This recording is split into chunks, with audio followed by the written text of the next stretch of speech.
Hey, everybody. It is Trags, Mike Petralia. Welcome to this latest edition of the Jungle Roar podcast, recapping the 2026 NFL draft, of course, from a Bengals perspective. It is powered, of course, as always, by our good friends at Prize Picks. And here to break it all down, two of the last 3 days anyway. Of course, the Bengals did not select on day number one of the NFL draft. The one and only Richard Skinny of Local 12 and local12.com. Are you recovered from the 2-day race to the finish for the Bengals that included 7 picks, Richard? Yeah, I'm not, but I will be. It's a lot of work for all of us. I really do enjoy those days because, as you know, I like hanging out with everybody in that room. We have a good time, I think, and we all know For the the work most that's part. required. For the most part, we all know the work that's required. It is a lot, but there's an adrenaline rush to it as well. Like we all kind of dread Saturday just because of the length of it, but all of a sudden you're like in the room and you're kind of locked in, and you look up and you're like, okay, it's 9 o'clock at night. I'm done. I'm good. And so yeah, we survived it. I get into the rhythm of the NFL draft, Skinny, really on day number 3 because it's Yep. so fast. You don't have time to think. You're not waiting for that next pick. You're still catching up on that last pick that was made. That, to me, is what day 3 is all about. But I want to go back to day number 2. That would be Friday night. And the Bengals taking two players that they figure are going to contribute in a significant fashion to the 2026 Bengals defense. That would be defensive edge, of course, Cassius Howell, a very productive career at Texas A&M, and Takario Davis, a fascinating, perhaps the most intriguing prospect that they took in the 2 days of the draft for the Bengals. Takario Davis, 6'4", and a very wiry 192 pounds. What are your takeaways from those two picks back on Friday night? I mean, so Cassius Howell has the production level that you would have liked to have had for Shamar Stewart last year in the Mm-hmm. first round, right? The Right. parallels are pretty interesting to me. I like the player.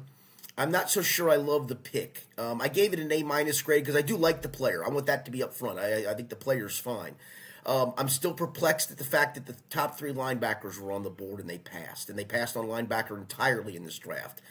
Maybe their plan is to go get a veteran free agent after all. I asked Zach Taylor that question last night, and Yes. of course I got the answer of we'll see, and I guess we will see.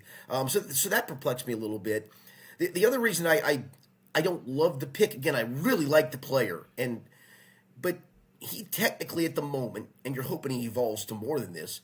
He's your fourth edge rush, right? I mean, in the rotation, just Right. by sheer numbers. I mean, Miles Murphy, Boye Mafe, Shamar Stewart are technically in the pecking order ahead of him. And so you spent a premium pick on a fourth edge guy.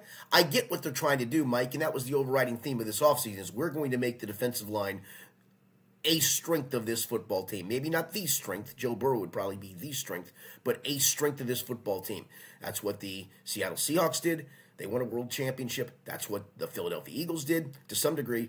That's what the Kansas Right. City Chiefs had. The year that Pat Mahomes got sacked all those times, that's what other teams have done in postseason. So I think they've seen that looks like a pretty good blueprint. Let's echo that. So again, like the guy, I mean, heck, Mike, before all is said and done, if they put him in that specialty third down pass rush role, which I think that's what he's going to be, I don't think he's going to get a lot of rotational first and second down snaps unless he just proves to be a total freak. He might wind up leading this team in sacks for all I know. So it may be more than a fourth edge rusher. But that's the only reason I didn't. It's like, gosh, those 3 linebackers were there. The 3 linebackers that at least a lot of fans coveted, draft guys really liked, and that would be Jacob Rodriguez, Jake Golday, C.J. Allen. They were all there, and they chose to pass and go with this. Again, really like the player. That's why I gave it an A- because the player's probably almost an A+. If you're looking at just a second round guy with that production, the SEC Defensive Player of the Year, that's A+. But I ding it because then I go, but he's number 4 in the rotation, really? Okay, here's my read on this. What the Bengals are trying to do, and I know we have kind of referenced this in podcast past. They are going back to the 2024 Super Bowl champion Philadelphia Eagles, the 2025 Super Bowl champion, most recent champion, Seattle Seahawks. What did they do along the defensive line? They came at you in waves and waves and waves. And I asked Mike Potts this on Friday night after making this pick. And I said, did you look at those two teams as maybe a blueprint of what you're trying to do? Sure. And he said, well, yeah. I mean, he didn't want to say that we tried to copy them directly, but it is a copycat league, and there is some of that. He also, which I thought was interesting, said we want to try and stay ahead of the curve. We're not trying to catch up. And I think he did that kind of for political reasons. You don't want to be perceived as behind the curve, right? And I understand that. But when you take a look at those two teams, they did come at you in waves and waves. And Al Golden had said that several times in his press conferences on Friday in announcing the Howell and the Davis picks, that now I have the type of players that can come at you in waves and waves. Why is all of this important, Skinny? It's important, the way I read it, because they want to address the defensive line. They've addressed the secondary, bringing in two new safeties and a corner to add to DJ Turner and Dax Hill. So that leaves the middle. And I think their thinking was, we can't address everything. If we make the front really good, if we make the back really good, it'll compensate for what's in the middle. And look, the two players, Barrett Carter and Demetrius Knight Jr., they did not have great rookie years. We know that. We also know, because Al Golden made this point several times on Friday, they were put in very difficult positions. Sure. And he believes, and the Bengals believe, that you combine the fact they'll have 1 year under their belt, they'll be second-year NFL linebackers, and you've drastically improved what's behind them and in front of them, and the defense will be totally different, and they'll be better, and that's why they did not go out and get a linebacker. No, and I think that's a fair point, but I'm going to counter that with something too. It's almost like, it sounds like they're trying to talk themselves into this to some degree. Like, yeah, we're going to be okay. Al's made the point of, if you start at the base of these two guys had 100 tackle seasons, 100 tackle seasons don't mean a damn thing. I mean, they just don't. No. If you're using counting stats anymore, then you're behind the curve. I get he's trying to convince himself, and listen, that's the thing. You can't do everything in one off season. So I'm trying to be fair here too. Like, I get you can't do it all. I mean, they're literally up against the cap wise because they did everything they could do in free agency to improve this team, and I think they did. So again, I don't want to crap on this pick either, because like I said, I like the player. Again, I'll go back to, I just don't.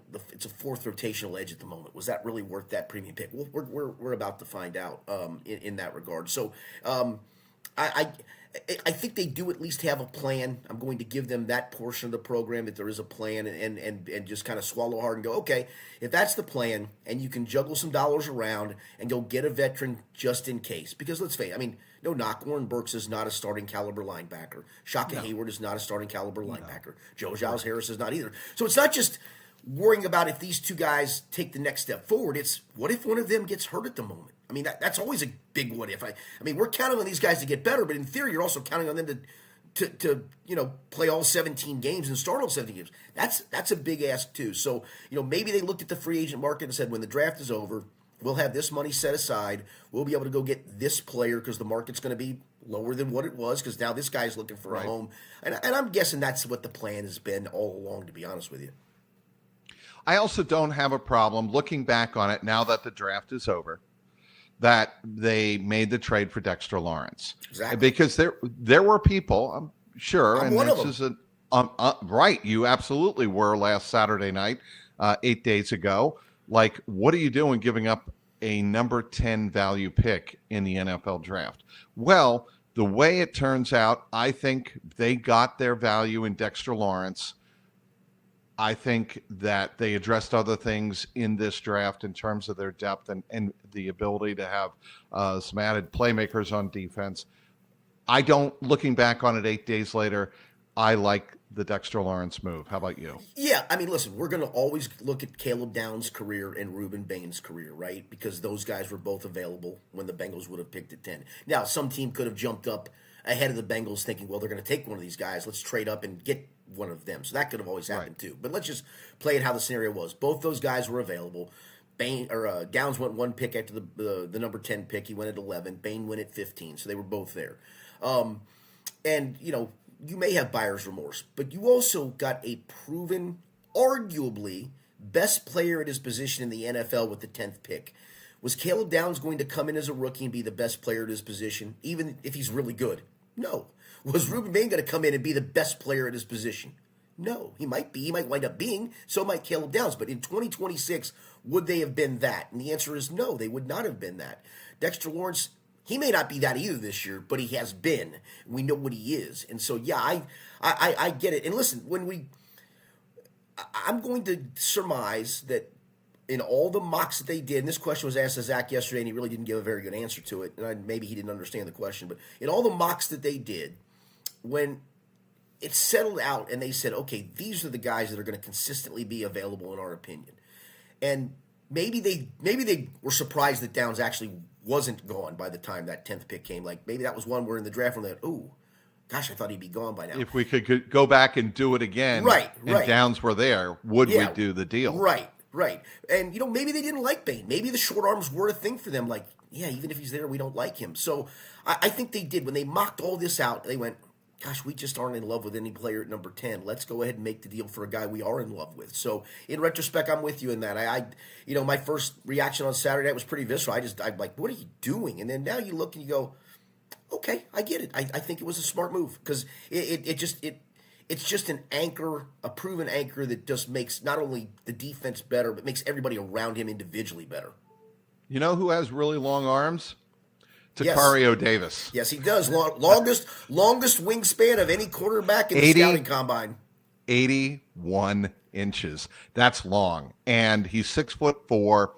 He is one of those freak profiles in the NFL draft. He was one of those freaks in the combine. And he has the potential, if he can get on the field and play on a regular basis, and the Bengals defensive coaches and Al Gordon trust him enough out there with Dax Hill, Brian Cook, and DJ Turner and everybody else. He has the potential, to me, to be the most intriguing pick of the 7 that they made. Yeah, I gave this my second worst grade as a B-, so that'll tell you what I thought of this draft. I mean, if I'm giving a guy a B-, back in my day, I would have loved a B- in a lot of subjects. And part of it is, he's really thin. He's 194 pounds, right. So he can get out physical, perhaps. There are some other technical things, if you look at scouting reports, that he's got to really refine. But yeah, the measurables of you're not only talking that wingspan, Mike, but that wingspan with a 6'4" frame. I mean, that's kind of freakish. He said he played some snaps in the slot. He told us on Friday night that he's done that because that question was asked, because that's what the Bengals kind of need at the moment. But he's clearly more of an outside corner. He may not be a starter this year, but in the rotation part of it, you need somebody to play some rotational snaps behind whoever starts outside. And right now it's right. Dax Hill and DJ Turner. But let's just say he just wows everybody at camp to the point of, gosh, we got to find a spot for him. Now, they'd have to make this move sooner rather than later, in fairness to Dax Hill. But if he does, and you're like, we got to start this guy, and then move Dax to the slot because he's played there before. And while it's not a perfect world because Dax settled in at outside corner last year and played really well, and we'd like to keep him there, if they're the 3 best corners on the field, you find a way to get the 3 best corners on absolutely. the field, right? So, yeah, I'm not. It's funny. I don't hate this pick, but there are some things to question about the kid as well. But the traits are there, and that's the thing. I mean, you can go through all of these players, Mike, including Cassius Howell. There is a high ceiling for all these guys. That's, I think, the exciting part is these guys have a chance to take things to a whole different level. Literally every one of them, all the way down to Landon Robinson, the last pick they made at defensive tackle. There's a high ceiling for all these guys, and I think that's with this guy as well. So didn't love the pick, don't hate the pick. There are some things to question about it, but man, 6'4" with that wingspan you can't go buy that off the street. Here's another reason you get aggressive in free agency going into the draft. It allows you, I think, to take more chances on guys with higher ceilings, because if they don't work out, you address something else via free agency, presumably a similar or the exact same position. And I think the Bengals did that. I think they were more aggressive in free agency. They took a chance on higher end or guys with higher ceilings, let's say that, put it that way. And I like that. I like that approach for a team that is trying to get more aggressive in that window with Joe Burrow. No question about that. And that's what I think they did with each one of these picks is not only you took, in some cases, proven guy. I mean, like the Cassius Howell production is real. We can argue that, well, 3 of his sacks came against Utah State and 2 came. I don't care. I mean, 11 sacks is 11 sacks if you're playing in the SEC primarily. 15 or 16 tackles for loss. Give me all that all day, every day. Even Takario Davis, the production isn't great, but those traits are just off the charts, and I have to live with that and hope that that produces. And again, you're not getting a perfect pick in the 3rd round, right? I mean, that's why you're in the 3rd round. So I'm okay with it. I'm not over the moon with it, but I'm okay with it. Speaking with Richard Skinner, recapping the Bengals' participation in the 2026 NFL Draft. Want to tell you about Prize Picks. The regular season is wrapped up and the NBA playoffs are finally here. There's no better way to cash in on the high-flying hoops action than Prize Picks, a preferred partner of the NBA. Every bucket, every dime, and every win means more when you're playing on Prize Picks. So don't pass up your next shot with Prize Picks and get $50 instantly in lineups when you play your first $5. Introducing Do It Live 2026 NBA Finals Sweepstakes. Pick live squares during the NBA playoffs, and you could win a trip for 2 to the NBA Finals. To enter, you just make a $5 lineup with at least one live NBA player pick during any part of the 2026 NBA playoffs. Live player picks are picks made after a game is already in progress. Download the Prize Picks app today and use that code CLNS to get $50 in lineups after you play your first $5 lineup. That's code CLNS to get $50 in lineups after you play your first $5 lineup. Prize Picks, a preferred partner of the NBA. Back with Richard Skinner, Skinny of Local 12 and Local12.com, talking about the 7 picks of the Cincinnati Bengals in the 2026 NFL Draft. All right, day number 3, the Bengals, and I wrote about this this morning on CLNS, Cincy.com, filling depth needs and taking shots. That's how I summed up day number 3. What were your thoughts on the 5 players that they picked, 2 of which were offensive linemen, interior offensive linemen primarily, on day number 3? Yeah, I think that's what you just said and what you wrote is well said. I think that's exactly the case. I mean, I gave 4 of the 5 picks an A grade. I thought from a value perspective, they nailed 4 of the 5. We'll talk about each individually in a second, but Sure. One I didn't love so much, and I'll give you the reason why in a second, but even the one I didn't love, and I even wrote this, is the upside is in the traits are insane. So even that, I mean, the production just, I'm puzzled by the lack of production by this player that when we get to it, but the traits are just crazy off the charts. So it was worth a shot. I thought they were really smart in what they did from a trade perspective. They made the trade with the Jets, giving up pick number 110 and then pick number 199, which was a 6th-round pick, to drop down to pick number 128, still in the 4th round, and move up to pick number 140, still in the 4th round. So they added a pick, which I think they really desperately needed to do. They needed to add a pick somewhere between rounds 2 and 4, and they did because they didn't have a 5th-round pick. So I thought that was a really clever way to do it. There were a lot of centers on the board, including the guy they took, we'll talk about here in a second, that I think they really felt good about. If we drop down here, we've got a grade maybe on 3 of the 4 that are really there that we really like. We're going to get one of them, and I thought they got a really good one. So let's talk about him. Yeah, let's do that. Connor Lew out of Auburn. What stuns me about this prospect, he has started 25 games in the SEC, and he's 20 years of age.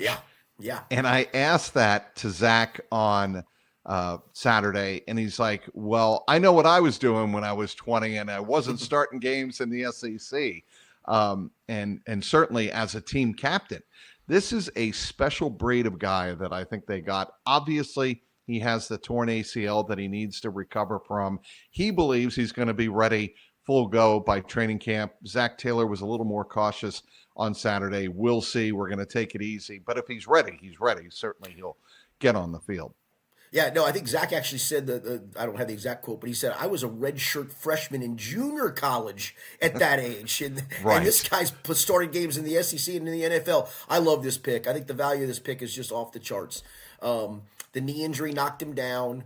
I think there was only one center that was rated ahead of him, and actually I mocked that guy, Jake Slaughter, but Jake went on day 2 of the draft, center from Florida. So Connor Lew was probably the second best center. I mean, you talk about, production, just all the traits that you want in a center. He was a 4.3 student in high school. He graduated from college at Auburn in 3 years, so he's really super smart. Got a great motor. He was great. He was great in the interview process with us after the pick was made. And they needed to put somebody in the pipeline that's eventually going to replace Ted Karras. I mean, Ted's going to be 33 years old next year. And listen, I hope Ted plays until he's 40, for goodness sakes. That just doesn't. It's just not realistic. Right. It's right. So you needed to have somebody in the pipeline. I mean, your only other center on the roster right now is Jacob Bear, who's a practice squad guy. Doesn't mean he can't eventually maybe be good, but I'm not counting on that. I want to get somebody else in the pipeline. And I thought this to me was, from a value perspective, the best pick that they made in this draft. I mean, it made all the sense in the world. He has everything you want. They did a great job to add an extra pick and still get a guy that's, I think, going to have a really good long career. And unless that knee issue lingers or turns into something, plenty of guys in this league have had knee surgery. See the quarterback on this team, number 9, had surgery, and he's had other injury issues. He's come back from that just fine. So I'm not even worried about that part of it at all. I think they got great value in a kid that's probably even going to get a little bit bigger and stronger because, to your point, he's only 20 years old and is probably still ascending a little bit from a physical maturity standpoint. What's critical to me about this and why they had to make this a priority, and everybody knows this, you no longer had Matt Lee. He was released a week before the draft. Lucas Patrick is now with the New York Football Giants, and they let go of Seth McLaughlin. When you do one of those, it impacts. When you do all three, there was no question that they needed to address not only Ted Karras' backup, but they needed more options on the interior of the offensive line. And to your point, not only did they draft Connor Lew, they get a local kid from St. X, Brian Parker II. Again, another very intriguing prospect because while he projects as an interior offensive lineman with the Bengals and in the NFL, he made his bones at Duke on the outside as I believe, a All-American or second-team All-American. Third team. Yeah, third-team All-American tackle. That gives you, he is a true, legitimate 5-positional offensive lineman. And Zach Taylor brought that up in his wrap-up press conference on Saturday. Yeah, I don't know about the left tackle portion of it, although he did start 5 games at Duke there in 2023, I believe it was. So he has some experience there. I don't know if that's the case. But the bottom line is, the versatility is just, it's there. It's funny. Both Dane Brugler of The Athletic and the NFL.com's Lance Zierlein, when they rated him, they actually put him as a center. The grade that they gave him was as a center, and yet the last time he played center was at St. X. And that's the funny part, that was his primary position at St. X. And then he goes to Duke, and they move him to tackle, and that's where he starts. He starts primarily all of his games, other than a handful at left tackle, he started all of them at right tackle. And yet he projects center guard. So that versatility is off the charts. They needed to get, again, that guy's invaluable. He's probably going to get most of his snaps in camp as a center and a guard, and maybe get a handful of reps at tackle. But think about a game day, Mike, where you only have 3 backup offensive linemen up, and one is usually, you hope, a guy with center guard versatility. One is the swing tackle. One is, again, either a guy who has some guard and tackle versatility, or even against some center. But this guy, let's just say you get 2 guys hurt in a game, and you're like, who the heck are we kicking out to tackle? Well, this guy's got some experience at tackle. And so I thought this was probably the second best value pick for me. I mocked him 2 weeks ago to the Bengals in the 4th round because I mocked him as a center, as the potential replacement for Ted Karras. And I think they also gave themselves some insurance. If Connor Lew, if the knee isn't never going to rebound, if he just isn't the guy you think he is, you've got another guy in the pipeline who can maybe be a center. I thought this was a tremendous value pick in the 6th round for them. As did I. All right. Sandwiched in between those 2 offensive linemen is the pick, I'm sure, Skinny, that you were referencing earlier. Lots of upside, but lots of question marks. Colby Young. I don't think there was a player that the Bengals took in the 2 days that they had selections that elicited more raw emotion from Bengal fans on social media than Colby Young. Why was that? Yeah, there's a couple of red flags. One is he did suffer a fractured leg last year. He actually came back and played that. But injuries can be red flags, so that's one of them. But the main red flag was he was charged with battery of his girlfriend that was eventually pled down to a count of what was it? I can't remember what the count was, but it was pled down. A misdemeanor. Misdemeanor, yes, correct. Yeah. And yeah. he got 12 months probation. And while listen, there are plenty of guys in this league that have their off the field issues. I think why it elicited the response it did from fans, and understandably so, was didn't we just go through this with a wide receiver named Jermaine Burton?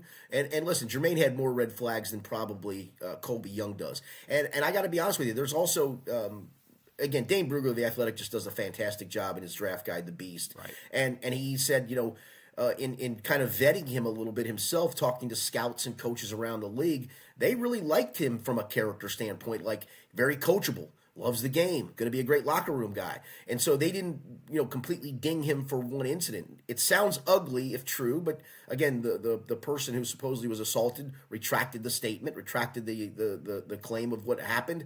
We see that happen. It's a him. He said, she said. I have no knowledge of other extenuating circumstances. Let's just leave it at that. Yeah, that's correct. So what again? Let's just go with what was it got pled down. He's on probation for 12 months. That's not completely egregious, but there are a couple of red flags. But for me, the reason I wasn't overly enamored with the pick is, despite the fact he's 6'5", 218 pounds, and ran a 4.49 40, the production level at Georgia just isn't there. I mean, he played 8 games last year and had 26 catches. He played, I think, 7 games a year before and had 11 catches.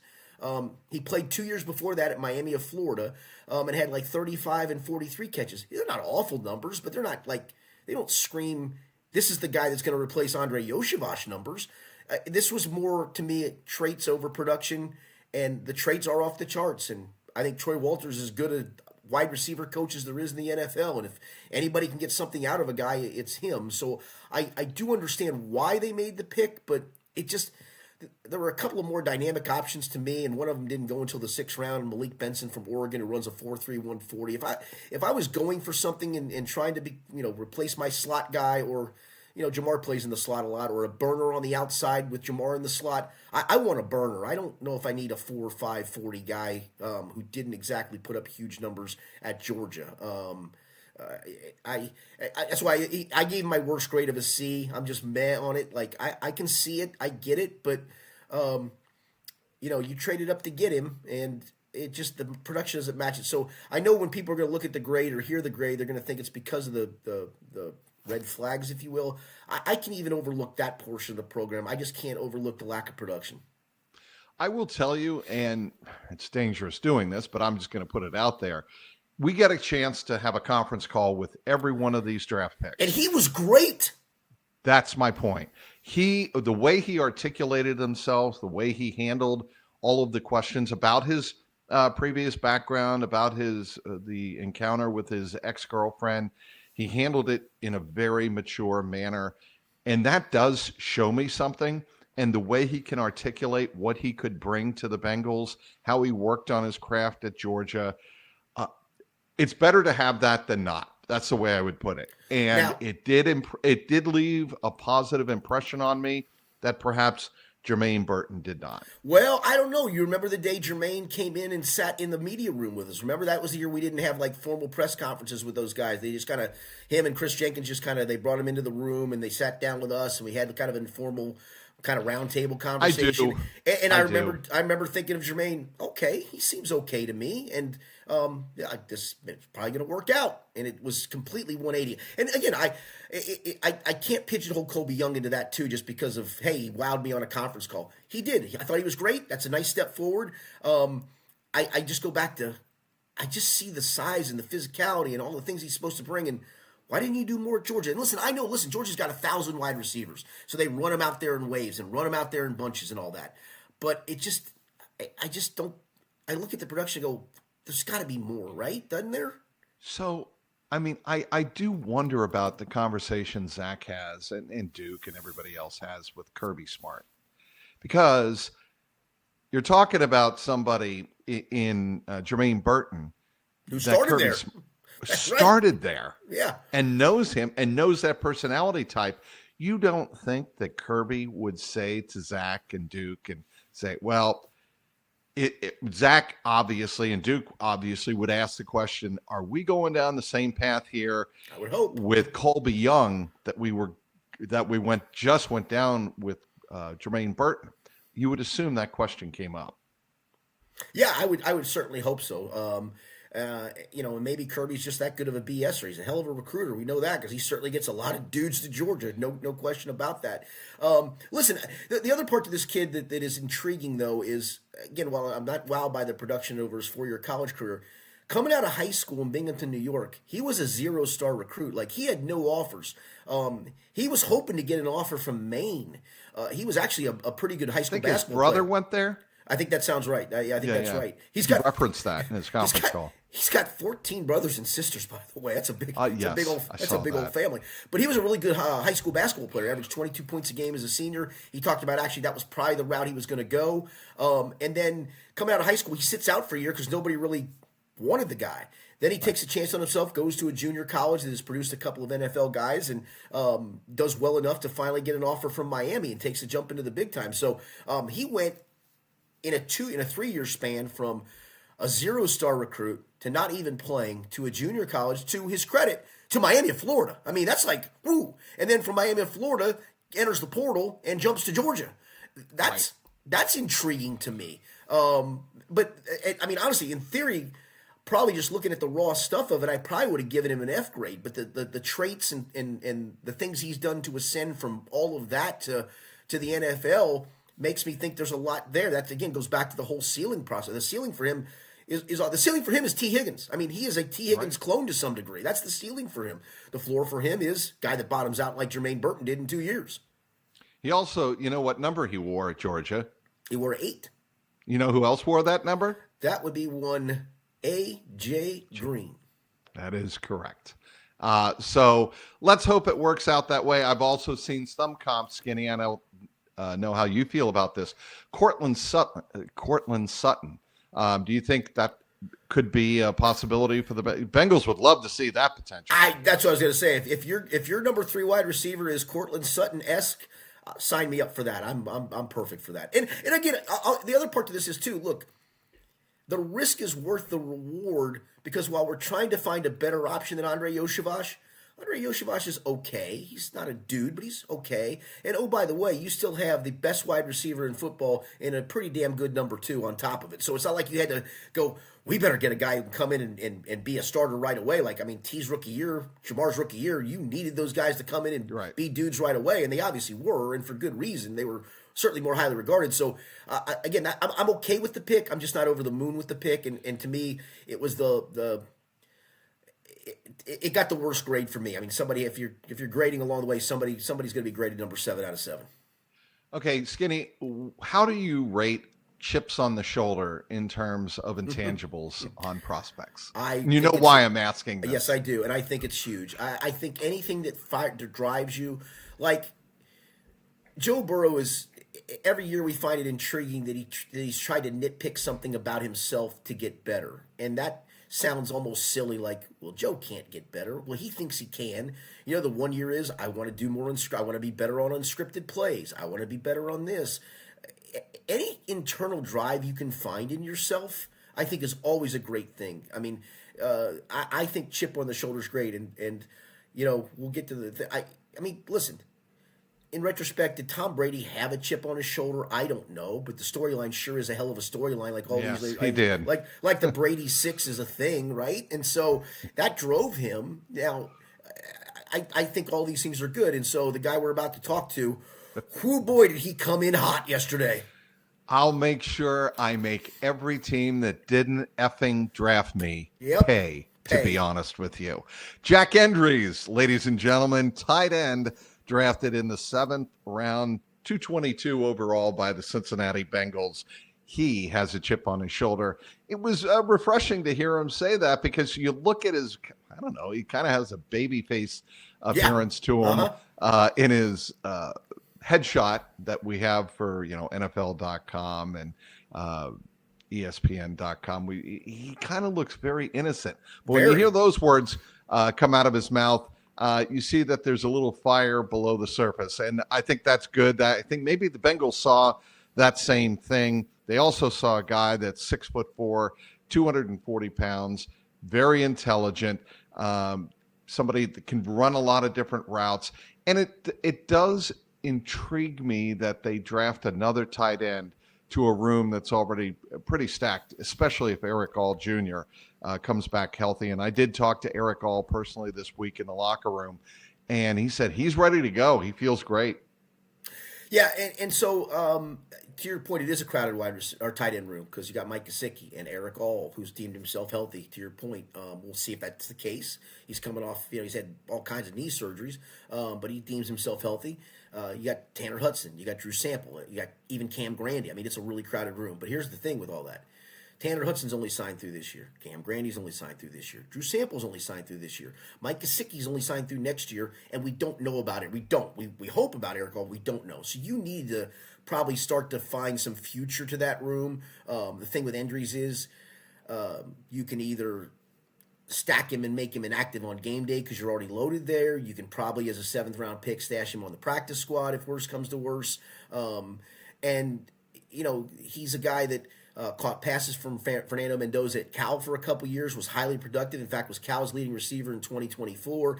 Didn't quite have the production last year at Texas, but still had 33 catches, catching passes from Arch Manning, and was a reliable target for him. And so there's some production to match. You go back to him coming out of high school, back to that chip on his shoulder. I mean, he was a walk-on. And so he had to prove himself to the college program he went to in Cal and played with a chip there. And now this feels like almost kind of a walk-on scenario here, like all these teams passed on him. I made fun of it yesterday where, the famous documentary of the Brady Six, and I just said, oh, it's the Endries Nine, and our friend Charlie Goldsmith actually counted up, and there were actually 22 tight ends that were taken in front of Jack Endries. So it's the Endries 22. I mean, 22. I think it's great, and I think it's not just great that he has that chip, that burning desire. I mean, he was so emotional. I mean, it sounded like in one part where he was almost crying that the fact that somebody's given him a chance, and the fact that maybe it took that long for him on draft day to get picked, and then that kind of that emotion of him crying turned to almost, you could hear him gritting his teeth about all these teams that passed on him, and I'm gonna make them effing pay. And I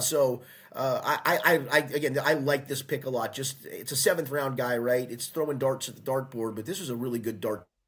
Your thoughts on Landon Robinson? This is the Pat Tillman pick. Explain a little bit, Skinny, for the audience, what the Pat Tillman pick means.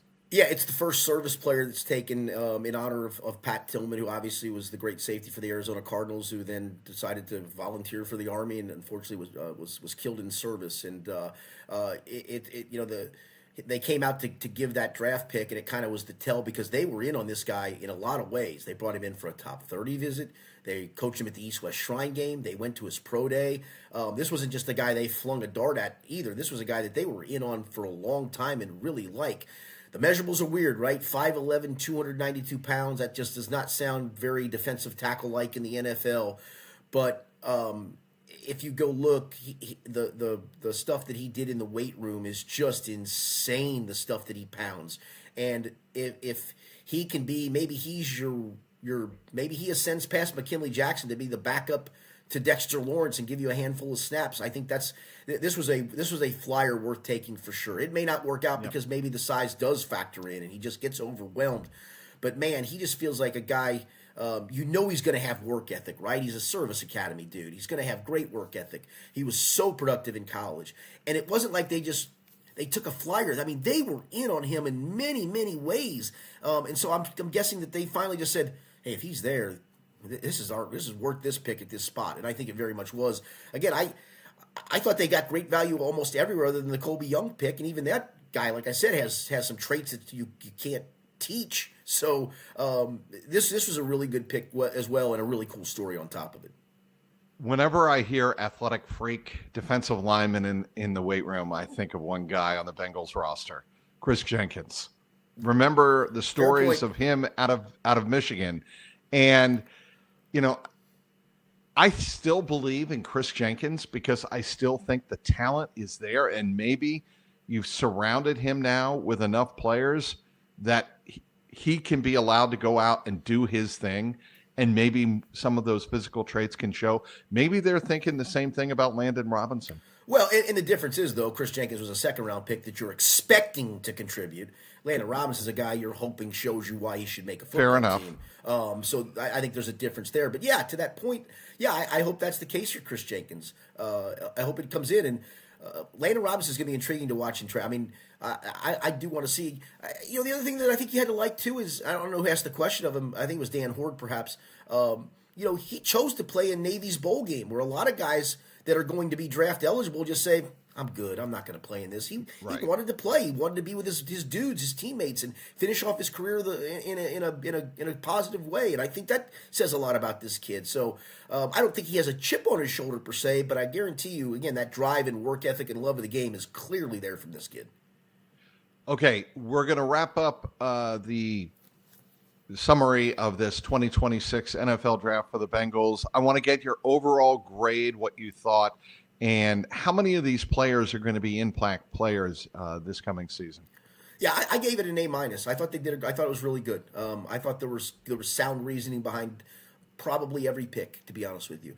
The impact guys, I think it's funny. I hope Howell is. I mean, you drafted him to be that, but again, I mentioned he's technically your fourth edge rusher at the moment. I thought Dan Horde, and we were talking yesterday about the sack production, who's gonna be the main guy.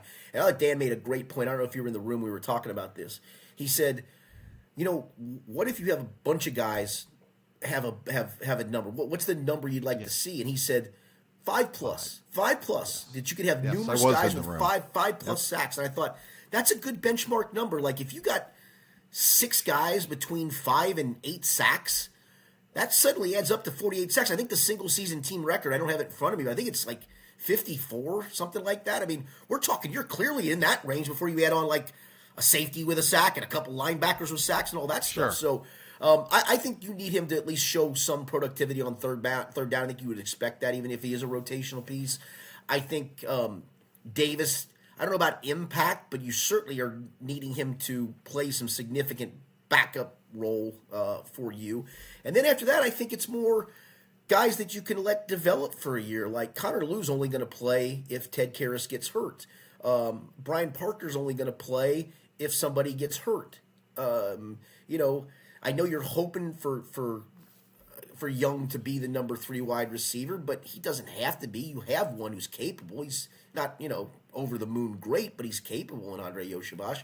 And then from Endries and Robinson are probably in a perfect world because of how crowded their rooms are, stashed on the practice squad for a year, and then you only stash them just because of a numbers game, but you still like them a lot, and they eventually evolve into something, in the future. So I think for sure the second and third round guys, Lou would have to only if an injury. So I think they just did a good job to address some depth concerns in addition to maybe a couple guys who are going to help you on game day. Going back to your point about Howell, and I just want to bring this up before I forget, and Dan Horde's point about the 5, let's say that the top number is 5+, just right around that 5.5 sacks, and that leads the Bengals. Do you remember the 2024 Denver Broncos, what they did? They, I believe, had 8 players of 8 sacks or more. Something like that, yeah. And that is what the Bengals, I think in terms of pass pressure, would love to see from this group. You don't have to have the Trey Hendrickson 17.5 sacks. Maybe in some ways you'd rather have the wealth spread across 4, 5, 6 players, and it works out better that way. Yeah, I mean, listen, I don't want to crap on Trey. The numbers speak for themselves in some ways. Oh, they do. But there was an element to Trey was a one-trick pony of just I'm trying to swing wide. I'm going to get you from with my speed and from behind. And you could run on him. And you can run on him, A, and B, because you didn't have interior pocket presence and pass rush presence, a lot of quarterbacks knew where Trey was coming from, and you just go, I see you coming, and take my 2 steps forward, and you're going to fly right by because there's nobody in my face. Well, if Boye Mafe is now doing that, and Dexter Lawrence is pushing like you expect, and B.J. Hill or Jonathan Allen are getting one-on-ones and winning them, that quarterback ain't got anywhere to go, man. And so, yeah, it may not be the guy getting the Boye Mafe getting 17.5 sacks like Trey Hendrickson, but he's getting 5 to 8, and he's forcing another 12 to 14. Sign me up for that. By the way, I want to wrap this Jungle Roar podcast up by what Zach Taylor did, and I thought it was a really classy move, and I'm sure we'll hear from Duke Tobin on Monday afternoon when he is expected to hold a press conference. To see the scouting department and the assistant general managers get recognized by talking about some of the draft picks on Friday and Saturday. Steve Radicevich was up there, so was Trey Brown and Mike Potts. I thought that was really a nice touch by the Bengals to have all of those guys kind of behind the scenes. They don't get to speak to us a lot during the course of the year, at least publicly. And they had their opportunity, their moment to shine, if you will. And, I really was impressed with Trey Brown. Yes. And how prepared he was and how genuinely thorough he was in his answers. Really thoughtful. It really impressed me. I'm glad you said something about that because I thought they were a breath of fresh air. They were impressive, and kudos to the Bengals for this. Paul Dehner Jr. and I were having a cocktail last night after all this was over with, and we were talking about some of that stuff, about literally this topic. And I said, I got to go back to giving Marvin Lewis a lot of credit for, back in the day when he would make the coordinators available to the media. I mean, I go back in the days, Mike, I'm sure you do too. Like when I was covering this team in the 90s, I could just walk up to a coordinator and shoot the breeze with him for an hour. That just doesn't happen anymore. It's more formal settings. But Marvin started to make those guys available, and it allowed Mike Zimmer to show other teams that he could handle the media. It allowed Jay Gruden at the time to show other teams he could handle the media. And that's an important part of the job. And so these three guys, who I'm sure all aspire to be general managers someday in the NFL, now have at least got that on tape to show teams that they can handle that portion of it. And wow, boy, this guy's really well spoken, and he doesn't give away secrets. Listen, we weren't expecting those guys to give away any secrets, but I thought it was a really nice touch to do that. And then they were all really prepared to do it. You can argue were they canned and ready to do it because they knew they were going to have to do it, maybe, but they all did it, and I thought they all did a super job at it. All right, what is your NFL Bengals draft coverage like on Local 12 and Local12.com, Skinny? Tell us about what you have up there. We've got a profile of each of the draft picks, kind of their scouting report and what impact they have on the team, and then the quotes and reaction from all the people that talked about them, and then those players themselves. So those are individual stories. I've got the draft analysis story with a grade of each player and an overall grade that we kind of just went through here. Yanni Tregellis and I had a 20-minute segment up as well, kind of recapping the draft, a little bit more condensed version, and then we'll have this up as well, Mike.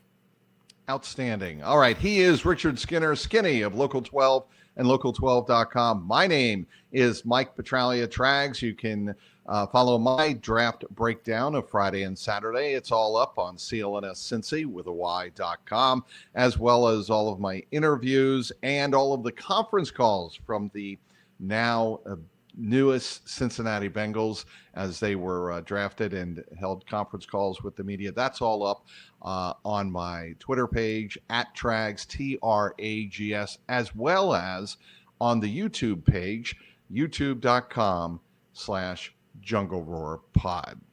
All right. I want to thank our terrific sponsor, as always, Prize Picks, and our great team at CLNS Media. Until next time, for Richard Skinner, I'm Mike Petralia. You know the drill. Keep that jungle roaring.